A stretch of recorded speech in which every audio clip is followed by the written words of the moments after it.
the pink couch debut. Oh, my chandelier box, hold on. So, you like it? It's growing on me. I'm trying to get it to grow on me. It's growing on me. You can see from my outfit, I'm not the bubblegum pink type of girl, but this is so crooked.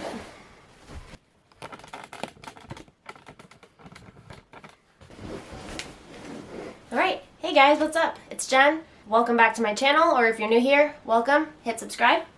Today I'm coming at you with a video that is, I've been a little bit avoiding talking about this. I just went through another little bout of depression. Little hint of a couple months of not being so great on myself. And I know I'm postpartum, I'm chronically ill, I have all this stuff going on, it's completely normal. Doesn't mean it was very easy to go through or any of those things. But the reason I wanted to bring it to YouTube was, one, guys, I did really well about it, and like I took care of it before it was awful, and so I'm proud of that and I want to celebrate that with you. But also, it was spurred by something that was news that I thought I really wanted, that I would have expected would have been like the best news ever. And then this news ended up literally just spiraling me into a depression. So we'll get into that right after the song.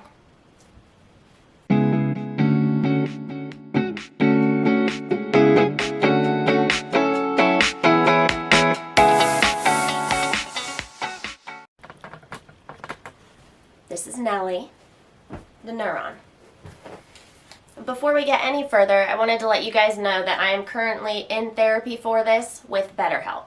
A huge thank you to BetterHelp for sponsoring this video. That's BetterHelp, H-E-L-P. BetterHelp is the world's largest therapy service, and it's 100% online. You can tap into their over 25,000 licensed specialists who have a lot of experience with a whole range of different needs. To get started, you answer a few easy questions about yourself, and that way BetterHelp can match you with a licensed therapist. With so many therapists in their network, you get to get paired up with someone who really meets your preferences. Then you can talk to your therapist however you feel comfortable. They have chat, text, they've got phone, video calls, that's what I like to do. And you just schedule your live sessions whenever it's convenient for you right on the app. One of my favorite things about BetterHelp is that if the therapist isn't quite right for you, you can switch as many times as you want, whenever you want. That's no additional charge. So last time I actually switched through like 4 or 5 different therapists before I found one who really suited my needs. This time I was able to be a little bit more specific with my wants when I filled out the questionnaire, and I got the perfect fit the first try.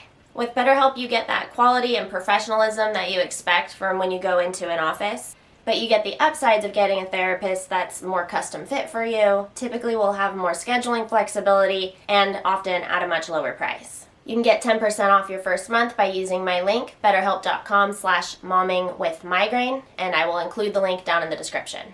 So, without further ado, let's get into some of the things I have been talking to my BetterHelp therapist about. Come closer.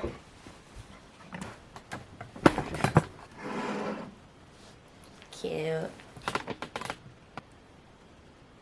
Where do I start?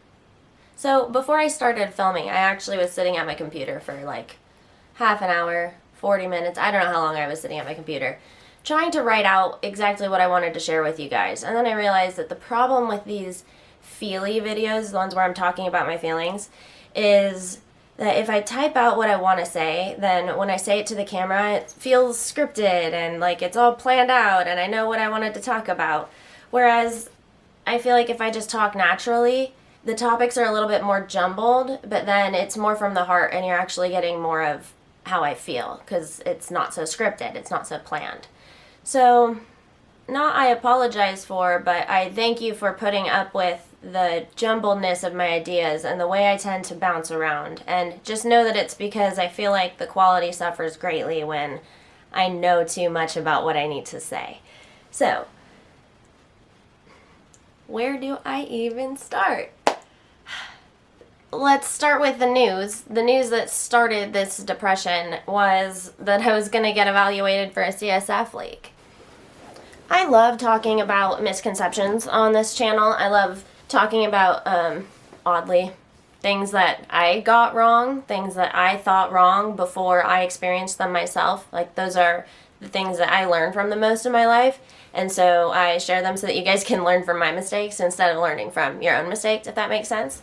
So with this video, I wanted to tell you about like this news that I wanted for so long, that a doctor would evaluate me for a leak, that a doctor's really taking my symptoms seriously and thinks that I can have better quality of life and wants that for me, you know, all of those things. Before I got that news, I thought that getting that news would be the best news in my entire life. That's what I wanted. And so I would have expected that when I did in fact get that news, I would have just been over the moon excited, so happy, endlessly happy and grateful. But that's not what happened. What actually ended up happening was this depression. I got very depressed. It was a whole mix of feelings. I'll go over a little bit now, and then we'll shift over here and we'll talk about like why I think this was so emotional for me, which is just that it was such a long time coming and there's so much at stake. But first, yeah, let's just talk about this flood of emotions. Biggest one, gratitude. Just gratitude. Grateful for you guys, for this community, for the people who sent me messages saying that I'm not nuts, the people who told me that I seemed like a leaker. I mean, the fact that I'm leaking at all, the fact that I have high pressure, all of this is stuff I only know because I met you guys. Sometimes these messages change your life as a YouTuber. The feelings of gratitude for my doctor were very intense, my new doctor. We all get very used to our symptoms being brushed off or pushed aside. And so when a doctor takes the time to listen, and in my case, not only listen, but he actually took the time to watch my YouTube. I don't know how much, but the fact that he was like, oh, I can learn more about your symptoms through watching these videos, and he actually wanted to do that, is like, ding, ding, ding. I mean, that's an amazing care provider.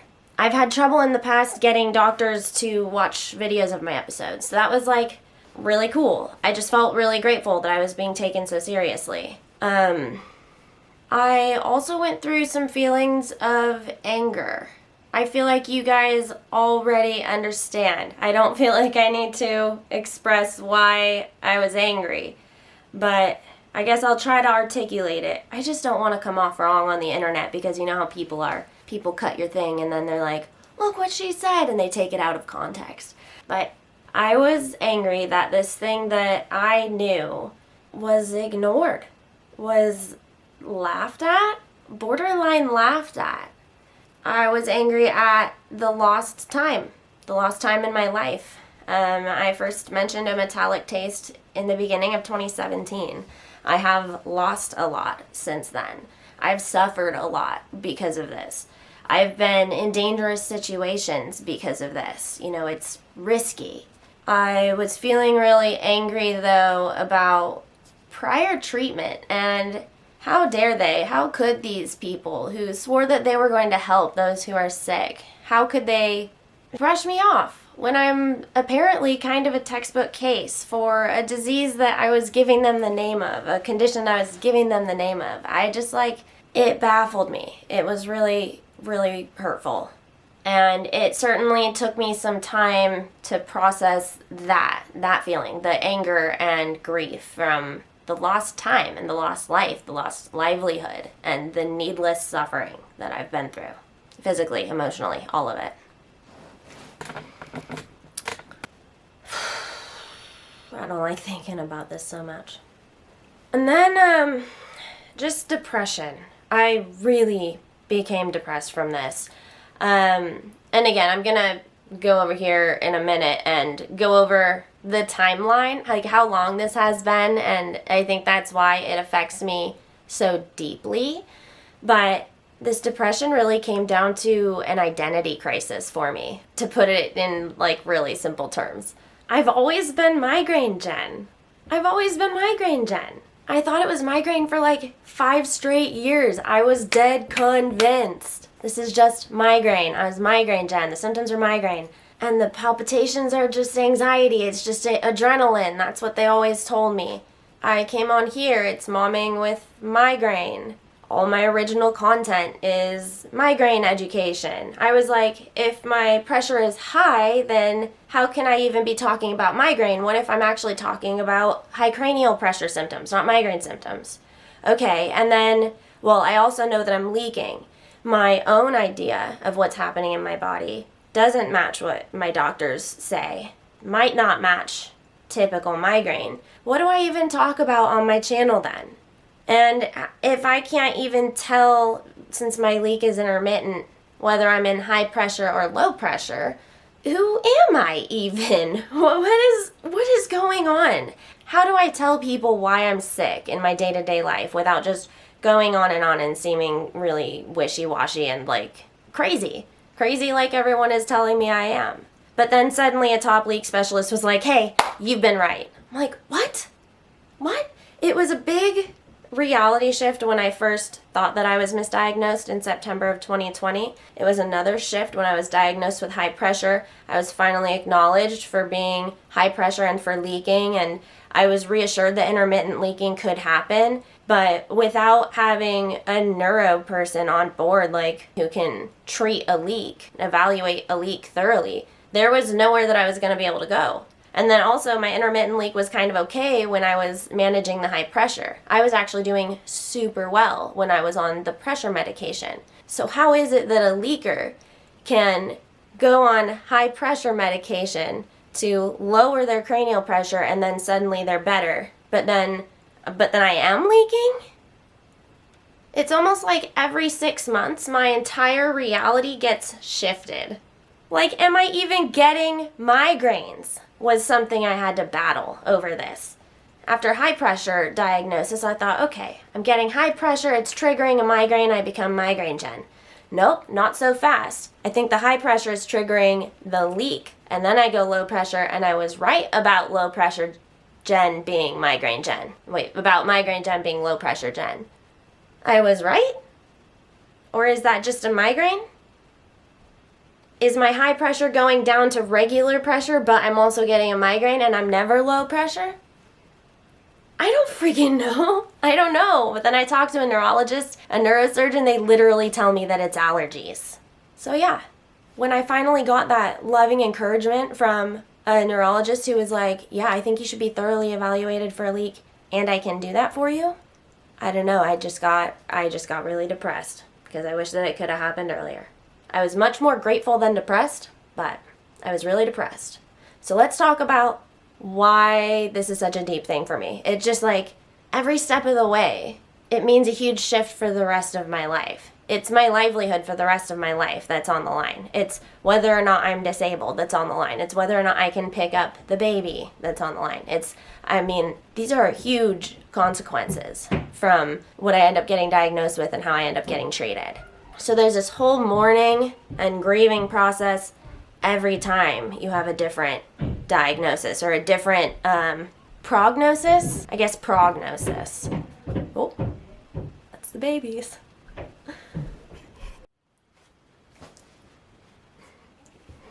I love you guys, and I can already hear the comments coming in with you guys saying, oh Jen, but your illness doesn't define you. Yeah, I know my illness doesn't define me. But it does define my treatment and how my life goes, and to an extent it defines my content and who I am for you guys, who I show up as for you guys. And it also defines my role as a mom, how I am seen by my friends. It's not like my whole identity depends on it and I can't be a happy person with all of this stuff. But it is something that affects who I am and how I'm perceived. And I have to take it seriously just because I am a public image. I have to be responsible. I don't want to be like spouting information about migraine or about high pressure and have people on false paths because of information that I put on the internet just because I didn't know about myself. So I take this very seriously.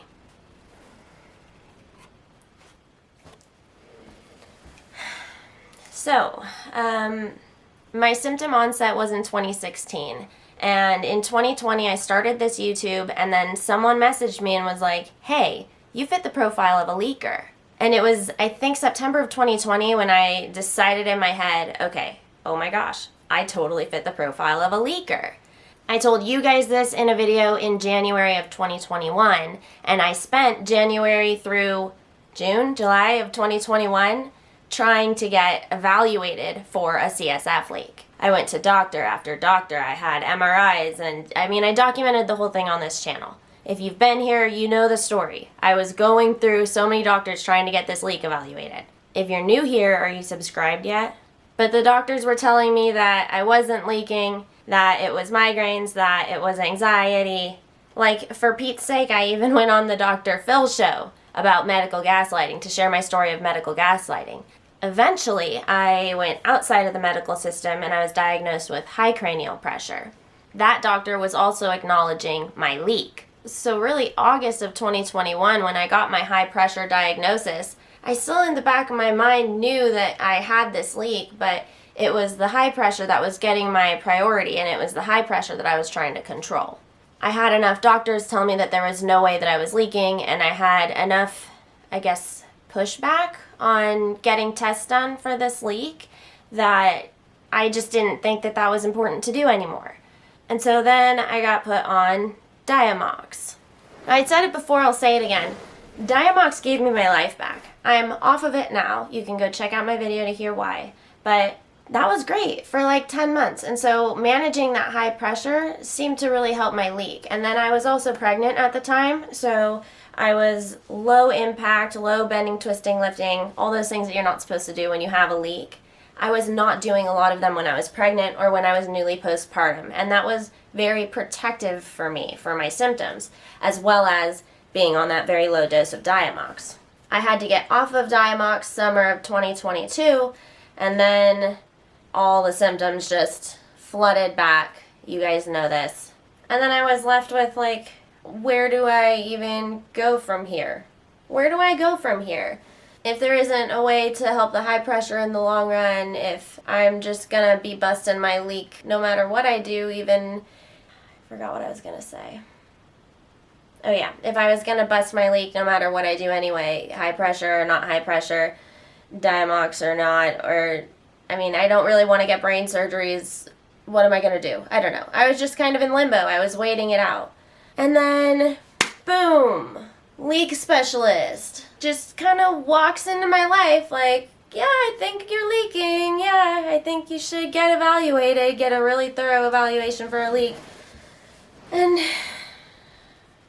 I can't take it. I can now. I can take it now. But back then, I couldn't take it. I couldn't take the news. I couldn't handle it. This thing I was desperate for like a year and a half, for 2 years. 2 years. It was September of 2020 that I knew, like 2 years I knew I was leaking, and then finally a doctor says, yeah, I think you're leaking. And I'm like, oh no. Oh my gosh. And I crawl into a hole. So I don't know. You can see why this was hard to plan out. I don't even know what to do with myself. I don't know what to make of this. My whole world got jarred, you know? So that's kind of what I've been battling with for the last few months. That's what I've been processing. I could not have done it without my therapist from BetterHelp. I am still seeing her every single week. I highly recommend BetterHelp. That's BetterHelp, H-E-L-P. I'll stick my link down below. If you go to betterhelp.com/mommingwithmigraine, you will get 10% off your first month. Oh, that's the bathtub. One thing I tend to do whenever I'm going into a hard time is I just bury it. I pretend it's not happening. Haha, I'm good. Everything's all happy. And I told you guys that one of my resolutions for 2022, I think it was for 2022, was to not get sucked into postpartum depression again. I was like, I'm not going to do that. It's not good for my family. I am a pillar of this household, sick or not. I am someone who has to be on their A game. I have to be on my A game all the time. Can't even talk. Whatever. My hands don't work either, and I get confused by pants. Where was I? Oh, yeah. I wanted to celebrate with you guys because this time, instead of letting myself get into a postpartum depression hole like I did with baby number 1, I instead went to my therapist at BetterHelp. Ta-da! So easy peasy. I actually first confided in my husband. I told him, I'm starting to feel the signs. And when we noticed that I was starting to feel the signs, we went ahead and signed me up for therapy. Better safe than sorry. Better to stay ahead of it so that you can be your best self. I mean, don't let it fall even a little bit. It's a maintenance thing, you know? Just like our chronic health stuff. If you don't stay on top of your triggers, you are going to slowly decline. It's the same thing with mental health. I do truly believe that. So I'm proud. I'm so proud because it's literally the first time in my life. And I did it for my babies and for my husband, for my family. I did it more for them than for me. But I am reaping the benefits. And now they're reaping the benefits of me having done something for myself. So hopefully one of these videos soon, you will see me with my nails done. Maybe not, I don't know. But that's something that's been on my heart. I want to get a haircut. I want to take care of me and feel beautiful again. And then, yeah, we're going to nip this in the bud. We're going to, what is it, bud? Is it bud? When I was a kid, I thought it was nip it in the butt. But now it's nip it in the bud. And just, it's never going to sound right. Anyway, hit subscribe, give the video a thumbs up, and I will see you guys next time.